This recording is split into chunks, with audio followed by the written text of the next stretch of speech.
Hello, everyone, and welcome to another Jakarta Tech Talk. My name is Serena, and joining us today is Richard Copen and Graham Hopkins, who will be presenting on the topic of Jakarta Tech Talk, JMS 2.0, and Jakarta Messaging 3.0. If you have any questions for Richard or Graham as we move through today's presentation, feel free to ask them in the chat or in the Ask a Questions tab. Without any further delay, over to you guys. Good morning. Thank you everyone for taking the time to join, and apologies for the slightly late start. We had a few little technical problems that I eventually overcame heroically, so rather pleased with that. To say good morning, my name's Richard Copen. I work in IBM MQ and I lead the developer experience efforts in the development organisation here in Hursley. I'm joined this morning by Graham. Hi, good morning, good afternoon. My name's Graham Hopkins. I work in the IBM MQ Development Lab. I'm the technical owner for our JMS and Jakarta Messaging deliverables.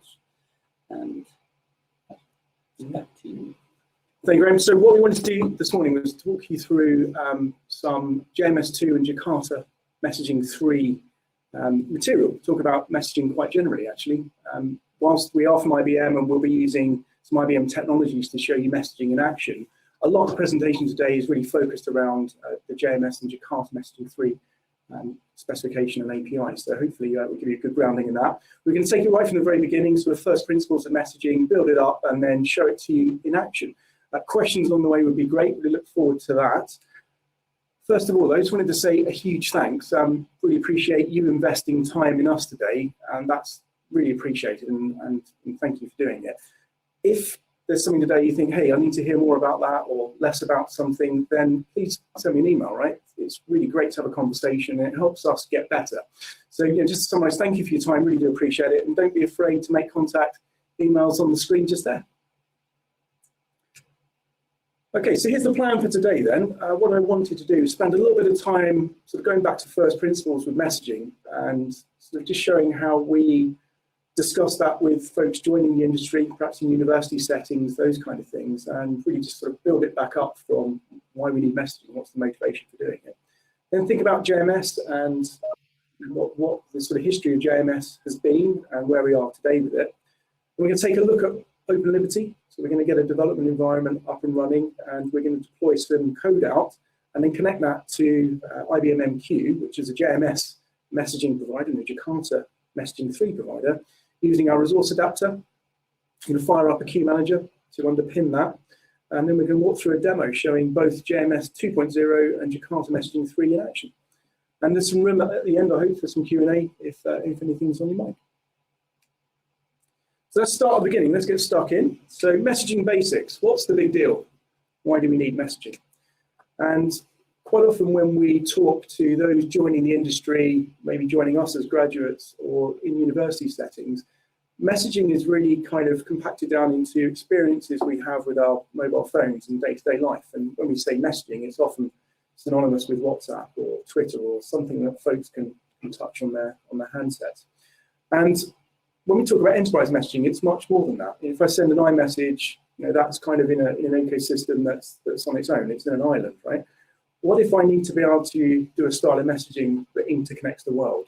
Something that can go across different compute surfaces, different architectures, different programming languages, different APIs, and perhaps start to connect things together that otherwise you wouldn't imagine being connected together. What if I need to connect my washing machine to my laptop? What if I need to connect my bank to my transport facility? Those kind of things. And those environments have different heritages, have different compute environments within them, and they work in very different ways. But enterprise messaging is about having a framework, about having a layer that interconnects those worlds so that we can do really quite sophisticated things and change lives. So the way I like to think of it is that messaging is the wiring that glues together our businesses, glues together our society, glues together the world, right? It enables us to pull functions together and really achieve something where the sum is much greater than the individual parts. If we think about a typical business, the manufacturing department may have very little to do day to day with the supply side of things or the logistics side of things. But as an overall business entity, we need to move data around the organization so that we can make strategic business decisions and we can make our organization really thrive.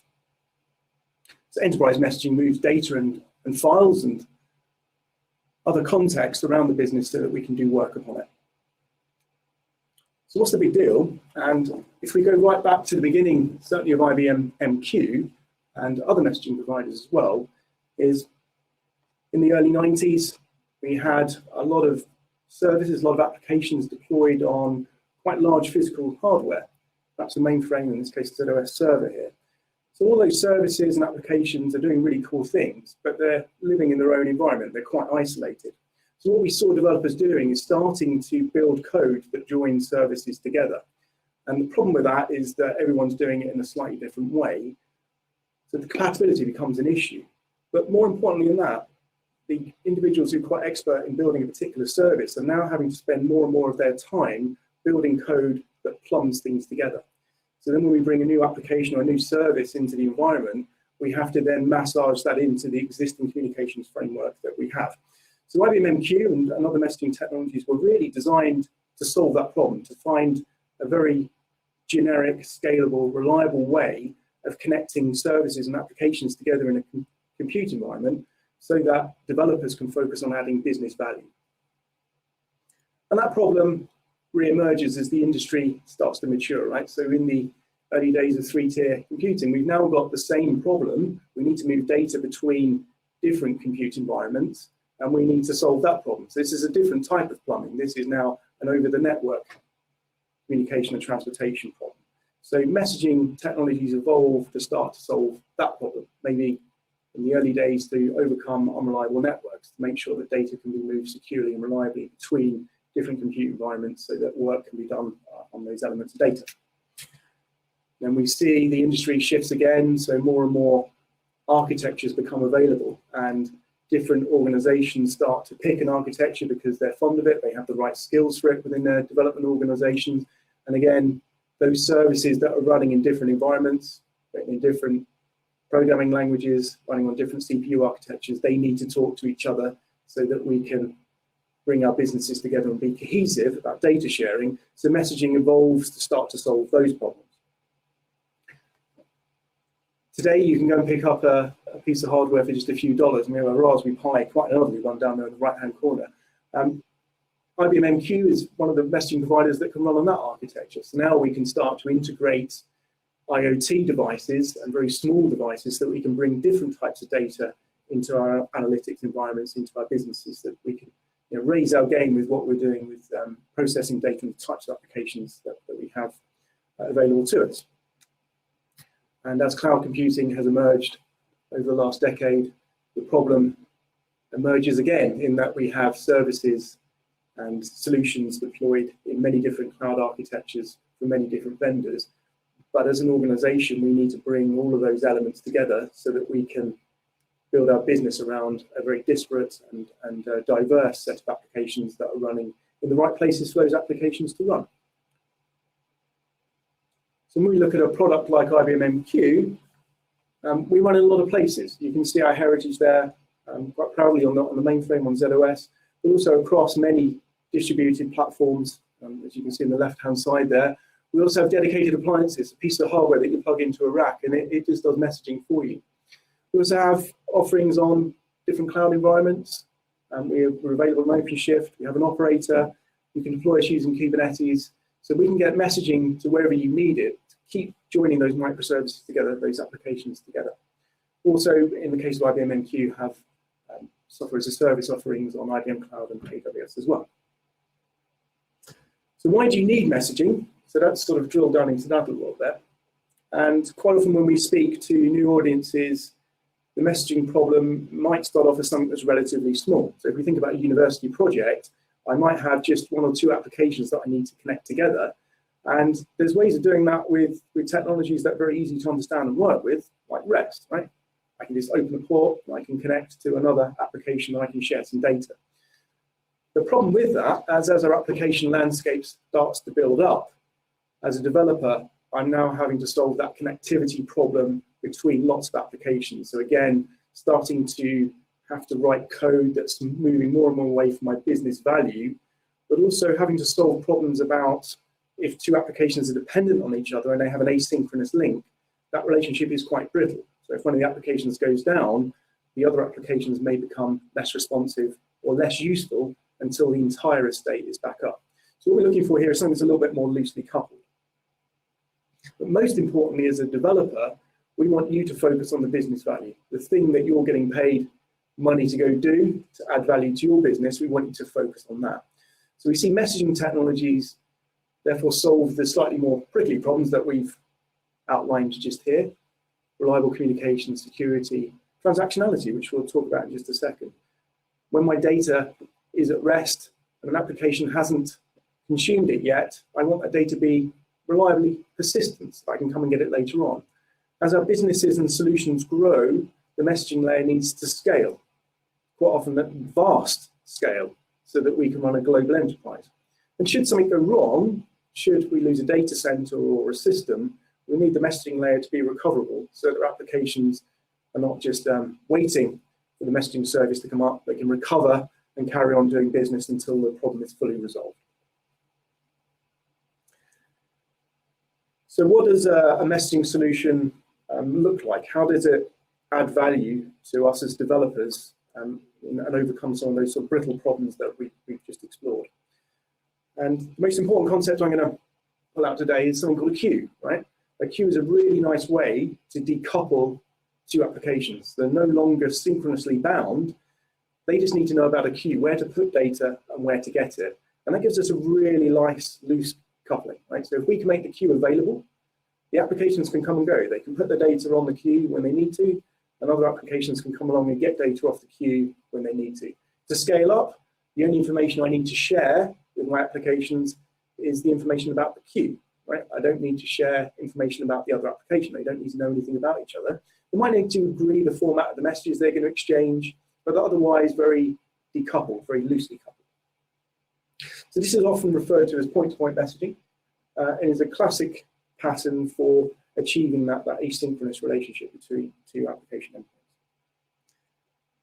The really nice thing about point-to-point is we can scale things up. So if we're dealing with an event, maybe a busy shopping event where there's furious activity on the buy now button, we want our front end to be nice and responsive. So we can take orders from that front end, we can queue them, and then our dispatch and order processing systems might not be able to run really, really fast, but they can run quite fast, perhaps over a longer period of time. So we can scale up our consumers and they can pull messages off the queue and fulfill the orders. But the fact that they're running slightly slower is okay, because the queue will just fill up and it will soak up some of that load. And as the consumers catch up with the producers, the depth of the queue will then start to drop back to zero. It's a really nice way of scaling out applications just by creating more instances of them, where those instances know about which queue to put to and to get from. So the pattern that we just looked at in sort of classic point-to-point is quite, I guess, passive. Certainly not passive. It's much more sort of, my application is knowingly going to go and have to do a put or a get. One pattern that's really nice is something called a listener, whereby we can produce messages, but the queuing system pings any listeners that are registered for that queue to say, hey, there's a message here, and delivers the message to the application that's got its listener registers. This is a bit like a callback. And Greg, this is, I think, when we're going to come onto it later, is often referred to as a message-driven bean. Yep, so outside you'd have this standalone message list type stuff, but you move into more of the managed environments, such as the Java environments. Yes, you take into the MDB or the message-driven bean type environment, where you just write something that handles message logic rather than having to say, I'm going to go and try and get these messages. The messages are just handed to you as and when the messages are available. Yeah, so in the previous pattern, quite an active operation from the application. It's doing some work. It wants to get messages. Here, more of a passive relationship in that I register my interest for a queue. When messages arrived, the delivery layer gives me a message and I can do some work on it. Another common pattern is publish subscribe. So this is where we have a producing application that is putting data onto a topic. And subscribers come along, they don't need to know anything about the producers, they just register an interest in the topic itself. This is a classic pattern you see on platforms like Twitter, right? Here we have the fictional Hursley Airport, and our consumers are interested in flight information, update information from Hursley Airport. They come along, they subscribe. As soon as there's information around the flight details that we need to share to our subscribers, we make a publication. So that's one operation from a message producer. And then the messaging layer will distribute a copy of that message to every consumer that has an interest in that topic, has made a subscription for it. So this is a one-to-many pattern. In the previous example, there's only ever one copy of the message on the queue. A consumer will get one copy. As soon as it's been consumed, there are no more copies available for consumers to receive until the producer creates another one. In this pattern, one produce can fan out to multiple consumers. The copy of the message is delivered to all consumers, all subscribers that are actively subscribed at that point at which the publication was made. So more of a one-to-many pattern. Okay, now we've kind of got our basic building blocks of queues and topics.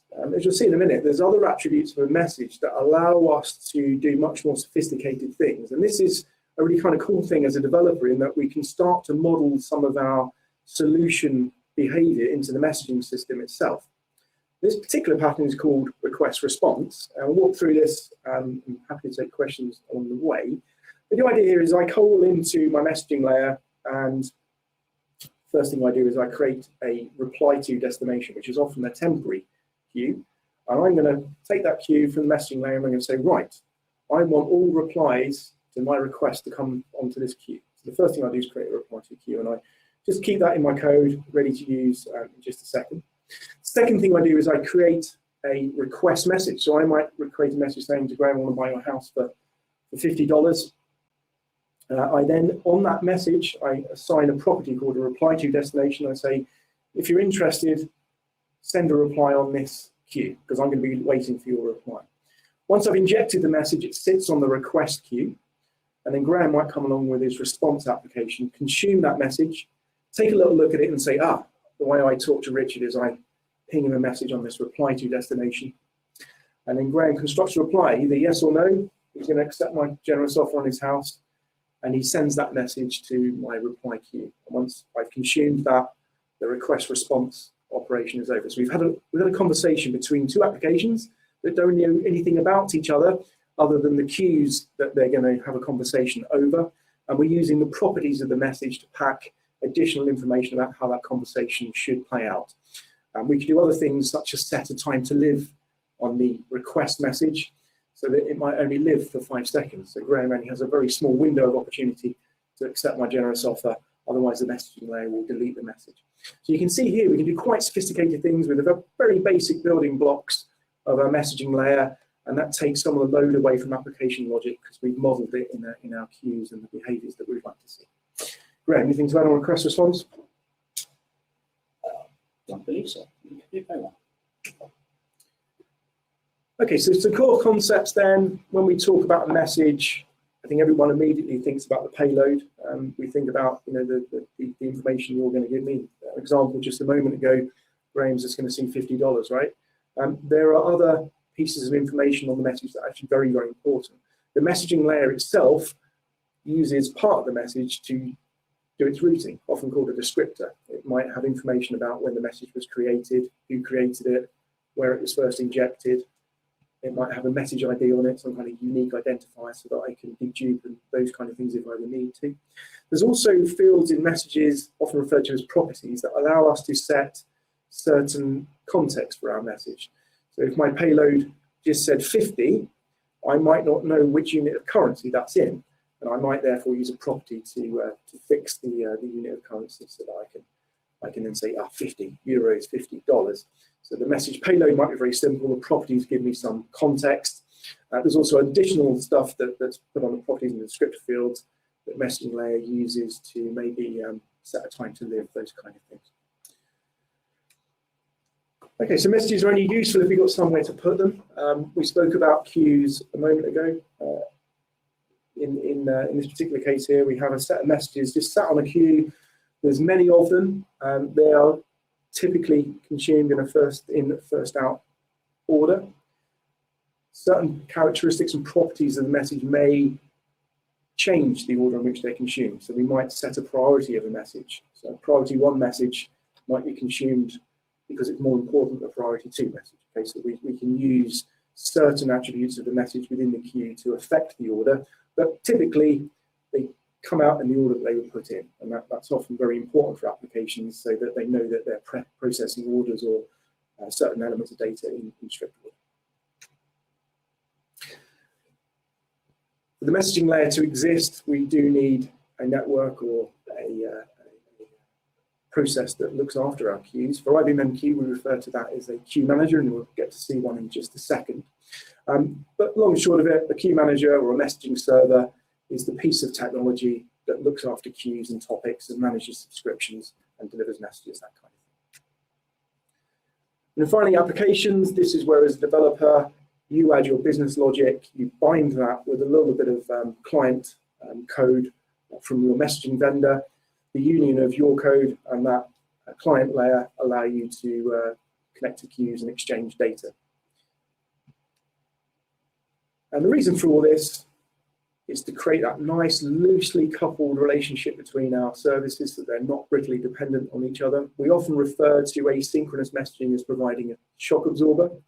So that means that if there's a flood of work comes into the system, we can put it onto the queues will soak it up, and then our different IT systems, our different services can run at different speeds, and the queue is what allows them to just take up load and deal with load over periods of time. So we're not stuck at running as fast as our slowest application. We can run at the speed at which we can fill up our queues and drain our queues. One other thing just to bring in is when we talk about message queuing, that's a destructive operation. When we take the message off the queue, it is ours. Sometimes that behavior isn't ideal because we might have to do work on the message once we've consumed it. And should that set of operations fail, we wouldn't like to have consumed the operation, consumed the message. So if I was booking a airline seat, I might take that request, try and sort out payment. Maybe I might need to do some work with services from government agencies to ensure the seat can be booked, those kind of things. If any of those other down the chain operations were to fail, it's desirable to be able to put the message back on the queue so that we can retry it. That's often referred to as a transaction and a rollback, taking a message under a scope of work and being able to roll it back should something go wrong. And the scenario here being baseball, in that we only score a run if we get round all of the plates. If we do all of the things that we need to do, it's only then we score a run. Otherwise, we have to go back to the start and try again. This is something that certainly IBM MQ does very efficiently and very, very well. Transactions sometimes just make some people feel a little bit nervous. It feels expensive, but actually, for many messaging vendors, this is something that we just do. It's part of the original design intent, and it's quite an efficient way of working. So once we've done all of that stuff, let's maybe just take a moment to have a think about what we've got. And as you'll see in a moment, we're going to start something up called a queue manager. That's going to give us connectivity to the outside world to allow us to do some messaging work, to give access to queues and topics. In the case of IBM MQ, we also have a console that allows you to make configuration changes and work with the server. And we have a layer of persistence, which is where messages are stored until they're consumed from the queue so that we can recover from server restarts, that kind of thing. And better than just those queue managers being singleton objects, it is possible to chain them together to form larger networks so that we can do routing between different queues. Also, for reasons of availability, many messaging vendors, such as IBM MQ, support clustering so that we can put more power into the system and be more fault tolerant, make sure our queues are always available for our consumers, and should something go wrong with any of the individual servers. Graham, anything to add on those? I think we're good. Okay, how are we doing for questions? Right. Okay, so that's all the kind of background, all of the preamble for messaging. So hopefully that's just filled some gaps, and you reminded many why messaging is important, and for those that are new to this world, giving you a grounding. So let's have a little talk about JMS, which is one of the reasons we're here. I'm going to hand over to Graham. Okay, thank you, Richard. Okay, so yes, as Richard has gone through reasons why you might want to use messaging. How do you use messaging? There's different messaging providers will provide lots of different ways of talking to them. If you're talking to MQ, which has been around for quite a long time now, there's lots of different ways you could choose to do that. You could have written some COBOL application that's running on your mainframe somewhere. You could be using a REST API or any other kind of means of communicating to us. But a very common API or means of coding to integrate with the messaging layer that we see, and certainly integrates with the Jakarta kind of environment, which we're obviously talking to, is JMS and Jakarta Messaging. So I'd spend a little bit of time talking through what JMS and what that is in comparison to and or Jakarta Messaging. So what are they? Well, JMS is something that's been around for a very long time now and expanded out. It's Java Message Service, which obviously sounds a lot like messaging for, well, Java. What is it? Well, it's an API specification. It's not a programming language. It's not right. It's not a provider. It's not something you can just do. You have to have someone who implements it. So there are numerous JMS providers who will implement this specific specification. It could be MQ, but you'll find any Java EE provider or Jakarta EE provider now will provide a JMS implementation or now Jakarta messaging implementation. Let's just say this is something that's been around a long time, so if you are aware of all the Java EE to Jakarta EE environment, this was very much in the same place. So JMS was originally part of the Sun and then Oracle environment, which was part of the Java community process. And as part of the move then with the whole Java EE to Jakarta EE, JMS has then moved over to, along with that, to be part of the Jakarta spec. How does it fit into that? Well, it's available in both specs now. So it's something that can be run in very lightweight environments, much lighter than even Java EE kind of environments. You can still run in a command line environment. It is also supported in, and at a certain point in time, a number of years ago, became a requirement for the Java EE providers and now Jakarta EE providers. As I say, it's an API has been around a very long time, so it's well grounded, well trodden, and known, and has had updates over a period of time, spanning, say, approximately 20 years. Now, if we look through some of the versions we've had, going back to 102B into 1.1, and JMS 2 being the last version before we cut over to Jakarta, they've generically been additive. So in 102B, you'd have a certain way of connecting. You would have had objects that would say, I want to create a connection to this queue, so I'll use a queue connection. And I'll talk specifically this queue. You've gone to JMS 1, which would have looked to simplify that a bit. So you start to remove some of the specifics about the objects you're trying to use. And then JMS 2 again attempts to expand onto that. So if you've got applications running from maybe 20 years ago using the 102B, they can still run environments that are actually supporting JMS 2 as they're generally additive. And then we come to Jakarta Messaging 3 though. As you will probably be aware, as part of the Java EE to Jakarta EE movement, a lot of that at the time was the move from the Java Access namespace to Jakarta. So if you think of Jakarta messaging now, it is actually very much akin to and very similar to JMS 2. So just to kind of go over that a little bit more on the timeline and how it fits in with the Java EE and Jakarta EE timeframes. So on left-hand time now, we've had JMS 102D back in 2001, and trotting in between here and there, we've gone through the different versions with their integrations with the different Java EE versions. And we find the JMS 2 being the last one that was akin to the Java EE 7 specification, so that was a requirement in there. And then we got to the Java EE 8 timeframe, which was the last Java EE time, before we moved over to then being moved to the open source community under Eclipse, becoming the Jakarta EE 8 specification. Moving forward then into Jakarta EE 9, that's the time where Jakarta Messaging API 3 came along, which was where the JMS has moved over to be under the Jakarta namespace. But the implementation, apart from that, is still very much the same. So if you have things implemented in any of these older versions, and you want to move up to these newer specifications of the Jakarta EE environments, there's a minimal amount of movement needed in your code to actually move and make use of those environments.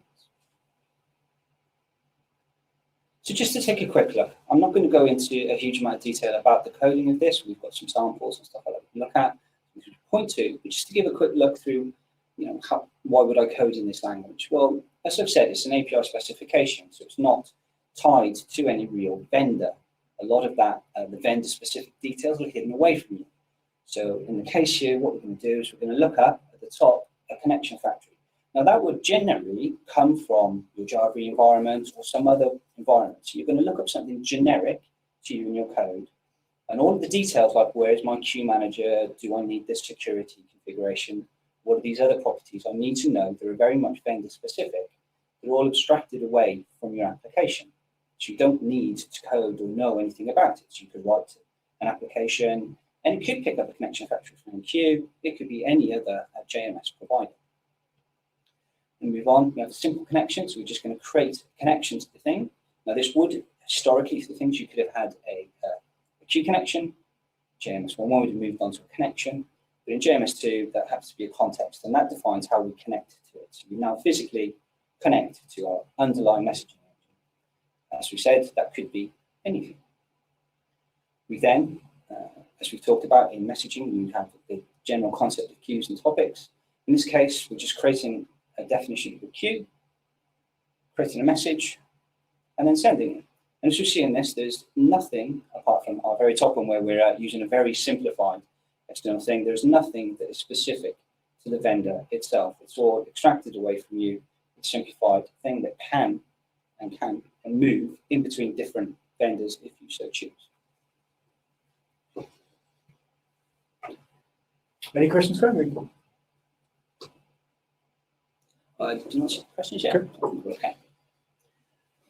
Okay, so if I said JMS and Jakarta Messaging are a common usage in kind of a runtime environment, we've chosen to build a sample or run through a quick example of how you get this up and running quickly and the differences between them and how these kind of things can interoperate. So as we said before, you have an underlying messaging provider.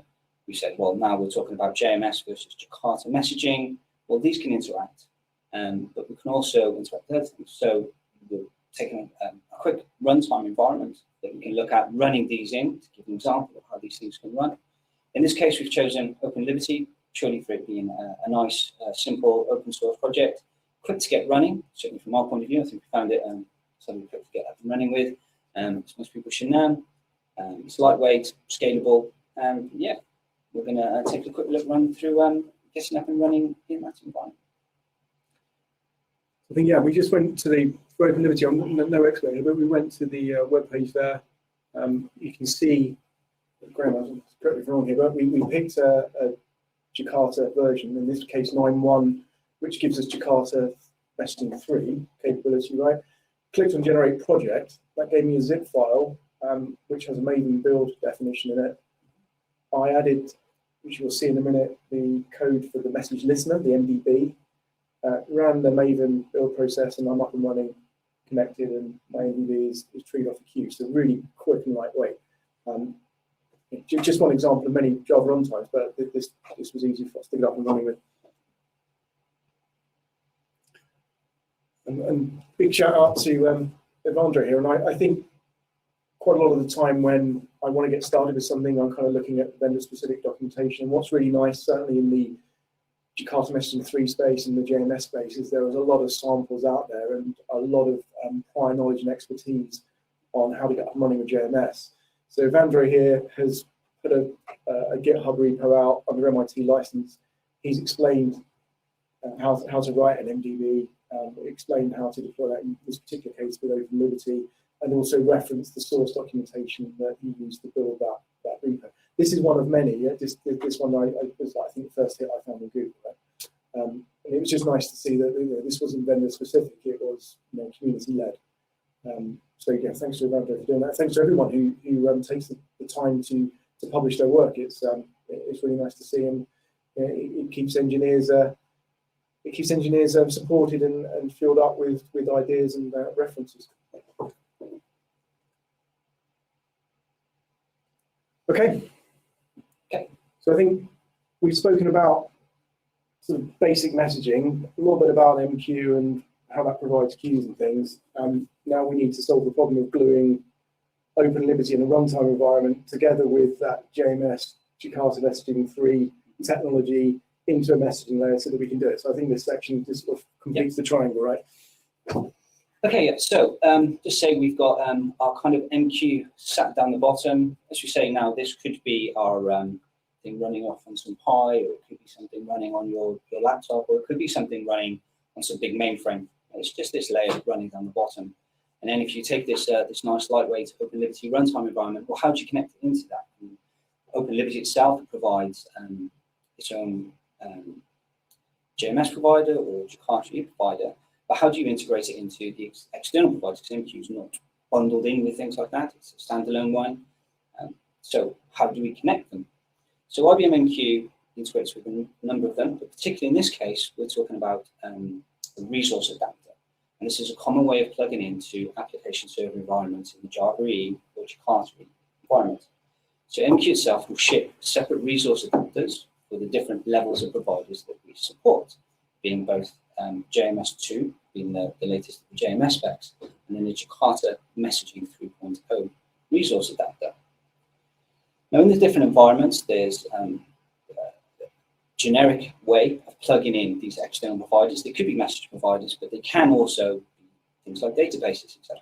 So that can come in via older days in Java EE spec, or JCA, Java connectors, and then as you move into Jakarta EE, you move into the kind of the connectors thing, which will allow you to specify where's my code that's going to do this, and then you can define the resources, and then your applications again at the top, SRMDB, are going to specify the connection details, stuff that they specify, but they're very much again still hidden from the application itself. It's just here's my activation spec that's called Bob, and in your XML, etc., you would actually specify the provider specific implementation, and then the application, unknowing to it, goes through the resource adapter layer to connect to, receive from, and send to the underlying MQ queue manager in this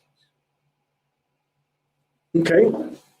Well, that's all of the preamble. I guess let's start putting it together, right? So I've Let's see. chosen to put the demo live, which is a little bit nervous, but there we are. Okay, so some of the work that I've been doing, and certainly my team in the developer experience side of MQ, is really about how we can get up and running with a messaging system nice and fast, right? So really focus on the two things that I think are important to developer: how quickly I can get from nowhere discovery to hello world, and then how quickly I can transition from hello world to working code, right? To do that in IBM MQ, we've created a bunch of resources here, which I'd like to draw your attention to. Also active on Stack Overflow if you've got questions under the IBM-MQ tag. But there's a whole bunch of things, video assets you can go take a look at. There's tutorials on IBM Biz Learn MQ, which will get you up and running with a queue manager nice and fast. And if you're prepared to spend an hour or two reading some tutorials, you can even get yourself a badge and show that off on LinkedIn. So this is the kind of work that I've been doing in my team, and happy to take questions on this and follow-ups and whatever. Really also trying to make our resources a little bit more dip in and out of. We're finding YouTube is a nice way to do that. So we have a number of short videos on YouTube, which have small presentations on various aspects of MQ, and it'd be great to get your feedback on. I think I've plugged the badge enough, Graham. But go get a badge, right? Okay, and then today we're talking exclusively about Java, or JMS and Jakarta Messaging 3. Like many messaging vendors, and as I said at the beginning, it's important that we have APIs for different language sets. So if you go over to Dev Patterns, which is our IBM messaging repo for samples and so on, you should be able to find a messaging sample in API and language of your choice, right? So whilst JMS and Jakarta is incredibly important to us as a messaging vendor, there are other ways of getting messages in and out of the queues as well. Anyway. Okay, so I'm going to use a container today to get up and running with MQ. So let's go and do that live. See if I can do that right now. So to do that, I'm just going to can't seem to copy that command. But never mind. Let's go and see if we can do that. So hopefully on the screen you should see a bunch of windows that's coming in. So this is going to be the command lines that I use for my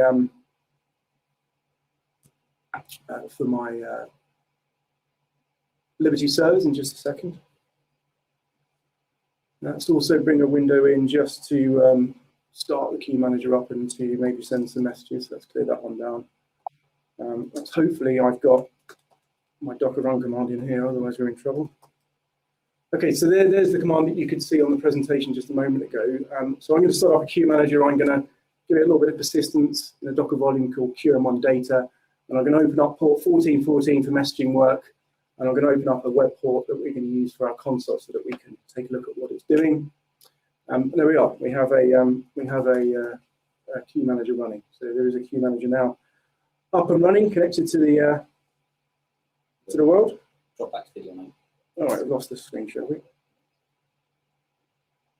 not ideal. Sorry about that. I think my screen locked, which was a bit unfortunate. So hopefully that'll fix that. Yeah, we're back. Right.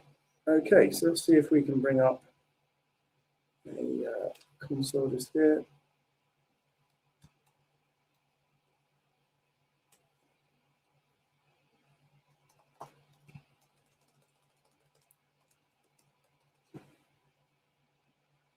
Right, just give me a second. Let's just pull this window.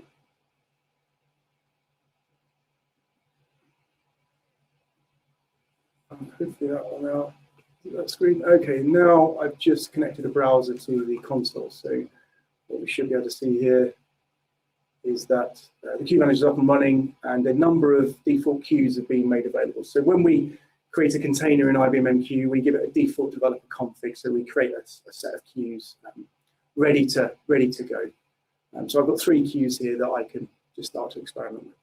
So the next thing I'm going to do is just start up the Liberty servers. So that Liberty server there, which is just starting, is a Jakarta Messaging 3. So it's using the Jakarta E91 feature set.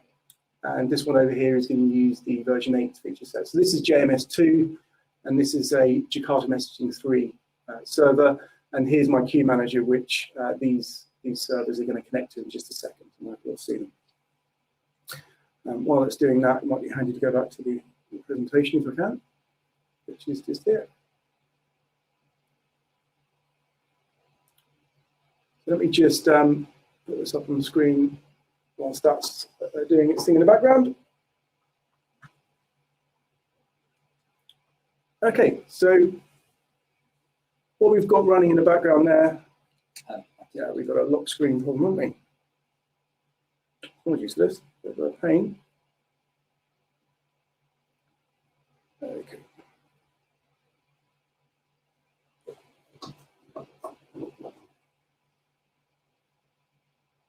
Okay, apologies for that. We've got a bit of a lock screen challenge going on here, so we'll hopefully get around that in just a second. Okay, so what we've got running in the background here is a couple of Liberty runtime environments configured with the resource adapter. And we have a little bit of server XML, which is defining activation spec, which Graham spoke about, and we also specify queue. So this is what's going to connect our message-driven bean to MQ. And as you can see on the right-hand side here, we both have a JMS 2, so using the JavaX namespace message listener, and a Jakarta Messaging 3 message listener. And these just have a very simple on-message method. So when a message arrives on the queue that they're bound to, they're going to consume the message and print out the payload, right? That's all that's going to do, and we'll see that in just a second. And when you just saw I started up the Liberty server, and you can see the feature set that it's pulling in. Now, it is possible to narrow this down a little bit if you want to have a smaller footprint, but for simplicity of the demo, we've just gone for the full feature set, which has made our Liberty server perhaps a little bit larger, but it's just convenient for demo purposes. Okay, and then when we've got the OpenLiberty servers set up and running, what we're going to do in just a second is run an application that sends messages in using the Jakarta namespace, and we're going to send messages in using the JavaX namespace. So that's going to be JMS 2 messages going into the system, a copy sent to Q1 and to Q2, and on the other side we're going to have Jakarta Messaging 3 messages going into Q1 and Q2, and we'll see the MDBs both consume messages regardless of which style they've come over. We'll see that live in just a second.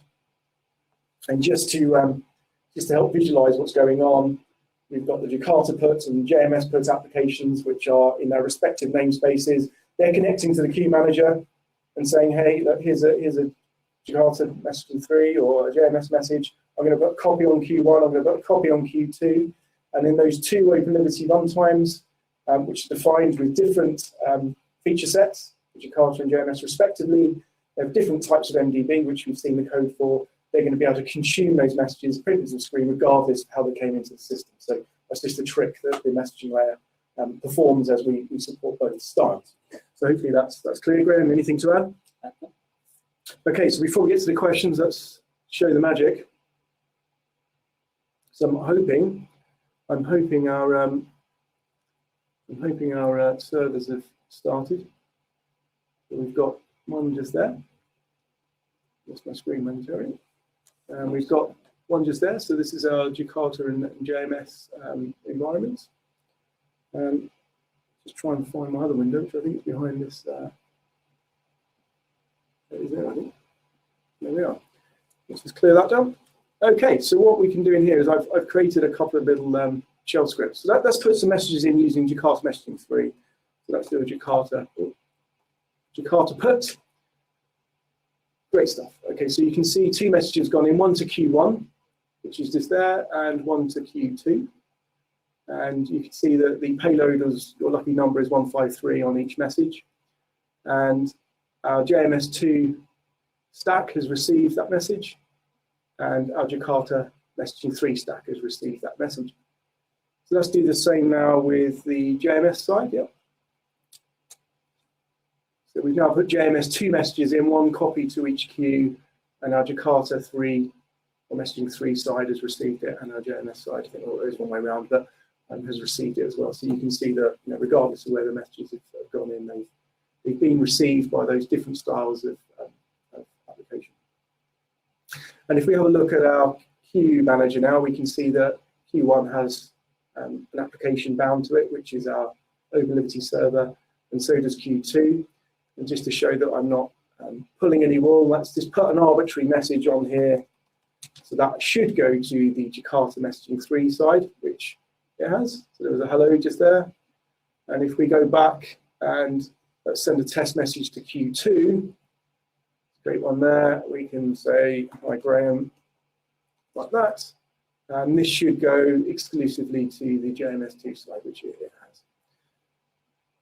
So I think that was everything for the demo. If you do get up and running with MQ, the console is a great way of sort of exploring your configuration. As I say, there is a set of predefined queues, so there's no barrier to entry. You can get up and running just using those default ones. These are configured for an app user, and we set the password on a Docker run command for those of you who are looking closely.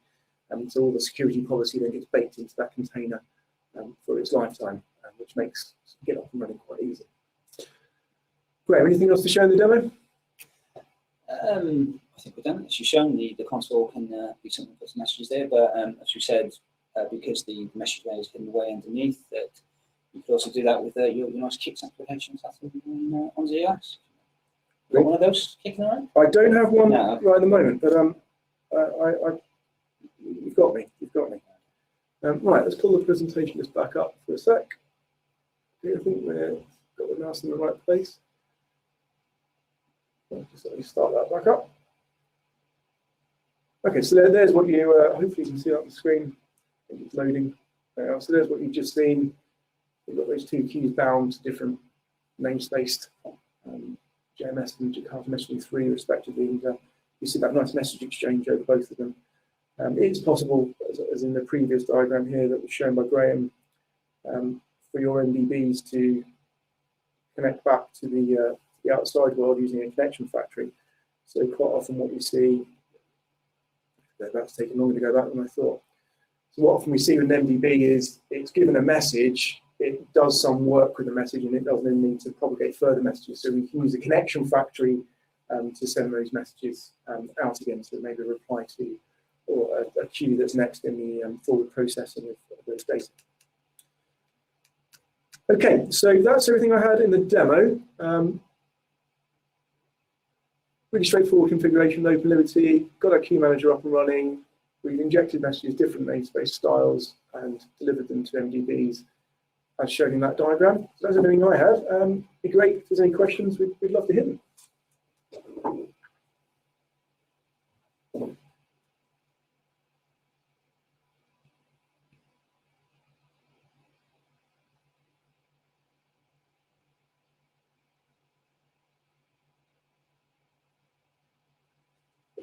Okay, well, that email, as I said, is in the deck, which will get circulated. So if anyone does want to follow on the conversation or go a little bit deeper, then more than happy to do that.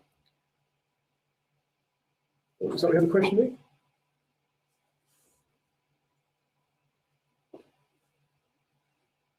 Yeah, so I think that the question here from Dirk is how does the reactive messaging relate to Jakarta messaging? And I think that this really sort of is asking a question about what's available in the micro profile versus what's available in the Jakarta EE stack. And I think that both messaging styles are possible.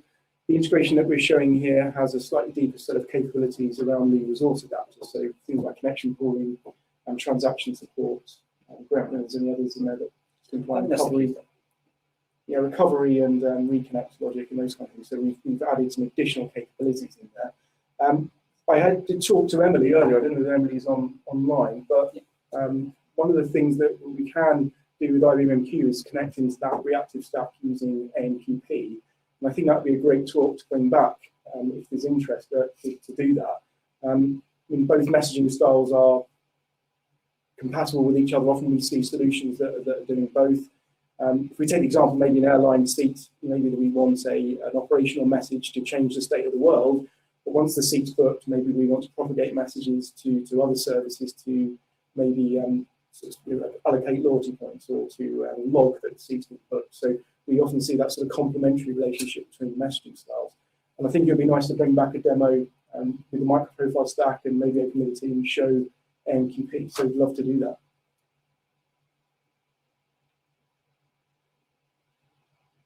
Hopefully that's a reasonable answer, Dirk. And please come back if you would like to go in more detail.